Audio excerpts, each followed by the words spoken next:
this month, the Montgomery County government released a study that indicated that 47,000 jobs could be lost by 2022 if they raise their minimum wage to $15 an hour. Now, Ron, I know there are significant arguments on both sides of this, and I think, frankly, there are some facts that support both sides of this. What is your take on that report?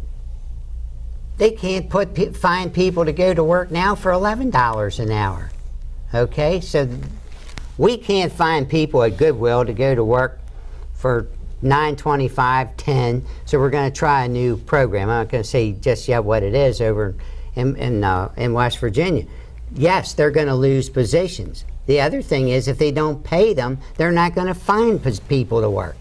So it's going to be a catch-22. So, but there's two different sides. There's two different issues. It's going to come automation, you know it. Well, yeah, absolutely.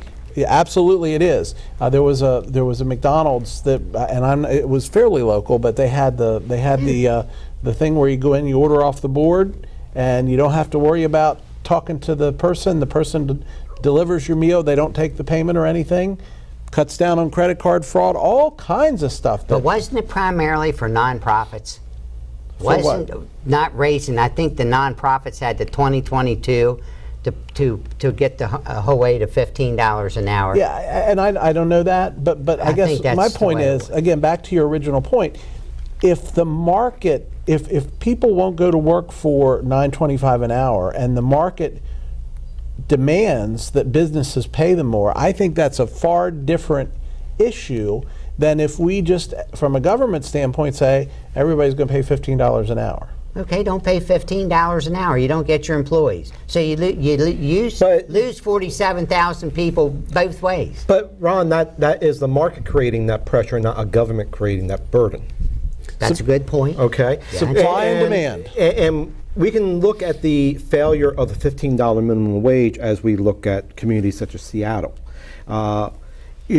The integration of more technology, eliminating the entry-level jobs where a lot of teenagers start out, and now because of the difficulties that we've had in the global economy, that adults are trying to go back and get some type of job they need $15 an hour to survive. Well, no, I'm sorry they need $15 an hour to survive, but go ahead and pay them the $9.50 an hour, and let's figure out how we're going to cover the other $5.50. Yeah. But technology has really leapfrogged, and we're going to see a point that you walk into a McDonald's and it will be touchscreen. Computers will flip your burgers, and it will slide out a chute and say, "Mr. Bowers, congratulations, enjoy your meal." And it'll be just like that bottle of water. You hit the button, it comes down the chute and clogs up. So that chute doesn't work anymore for anything. Somebody's got to be there. So there's somebody shaking the chute. There'll be a guy. There'll be a guy who's going to be making $50 an hour, sitting in the back, looking over all these computers, and that has replaced 20 people who were making $15 an hour. The automation piece is definitely an issue. The other reality, and on the pro side of not raising the minimum wage, nobody can explain to me how if we got to pay the McDonald's person $15 an hour, you don't buy the 99-cent cheeseburger anymore. It's going to be $1.49. Show me where you can buy a 99-cent cheeseburger tonight. Whatever the cost is. If it's a $5 cheeseburger, it's going to be a $6 cheeseburger. Okay, well, they went from 99 cents to $2 to $3 to $4. But that's not the point. The point is, if the people that are making minimum wage, if they can't afford the 99-cent cheeseburger at $9.25 an hour, they're not going to afford What's the stockholder the $2. making? What's the stockholder making? But they're not going to take the hit. These people think these They're CEOs there to are going to take the hit, and they're not going to do it. They're going to raise their prices. It is not going to happen. You know, we used to... And you say, well, the CEOs will take a hit and the top management. You know that the CEOs and the top management are going to find a way to make that not happen. And are CEOs overpaid? Maybe they are. I don't know. I've never had to make that choice. $15 an hour minimum wage raises cost of living. And those that need that $15 an hour to survive are going to be hurt the worst by raising it to $15. And that is the point of the 47,000. No, I'm not jobs. arguing going to 15. What, you want 20, 25, No, 30, my 35? point is 40? the problem that 15 is going to cause by losing 47,000 workers by 2020. But we are- you're going to lose them anyway because people's not going to go to work for But minimum we wage. likely are going to lose probably at least half that many just because technology has been already instituted in these type of restaurants that pay, or these type of facilities that pay minimum wage. I mean, Amazon has machines that go through and run and pack and fill the boxes for you. Right. It's no longer, oh, Ron's on a forklift, he's running down to bin B56 and item 12 and popping it into a box. No, a machine does that. And we're going to have Amazon. They're going to have the self-driving automobiles that bring it up to the house, and then we're going to have the drone that picks us up out of the truck and puts it on your front porch. So there were UPS drivers going to need to find a job. They'll still be. All because of a $15 hour The UPS minimum driver's wage. going to be running the drone from the truck.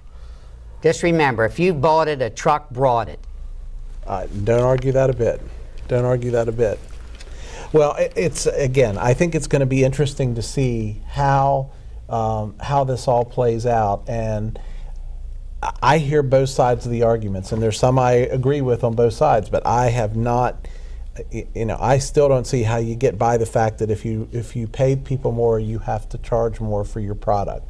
And ultimately, in my mind, that hurts the low-wage employees more than it helps them. So what happens here with you and I? Do we ask for a $15 an hour wage, or do we stay at minimum wage like we are now? Well, in this show, we're always at minimum wage. No, but it just creates an additional cost in society.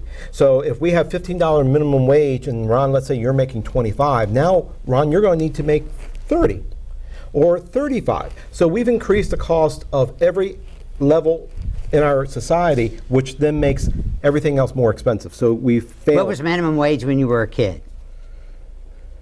My gosh, I don't recall. Do you remember We've- what it was? I mean, they didn't have minimum wage when you were a kid. No, they didn't have it. Okay. But then when it came in, $2.75 an hour. I maybe know. something I know. like that. Waiter wages were $2.01 an hour. Yeah, so Well, what? they're They're not not, much- much, they're not much more than that now. I think it was like five and a quarter, Yeah, $5.50. so we've kept going. We're going to keep on going, guys. And our prices keep raising. Yes. So The wages raise, the prices raise.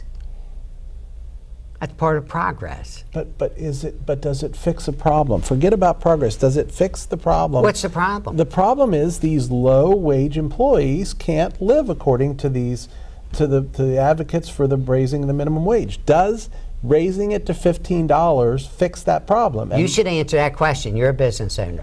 My argument is I don't see how it can, because if I'm going to pay everybody $15 an hour at minimum wage, and you're right, then the guy that was making $15 an hour, which was $4 above minimum wage, is going to say, wait a minute, I want to be $4 above minimum wage because that's what I've always been. So now we have to raise their salary, and that goes on up the food chain. So what happens is that low-wage employee that couldn't live on $9.25 an hour now can't live on $15 an hour because the prices are higher. But if everybody had health care and they didn't have to pay for health care, it would kind of balance you're it going to out. pay for health care.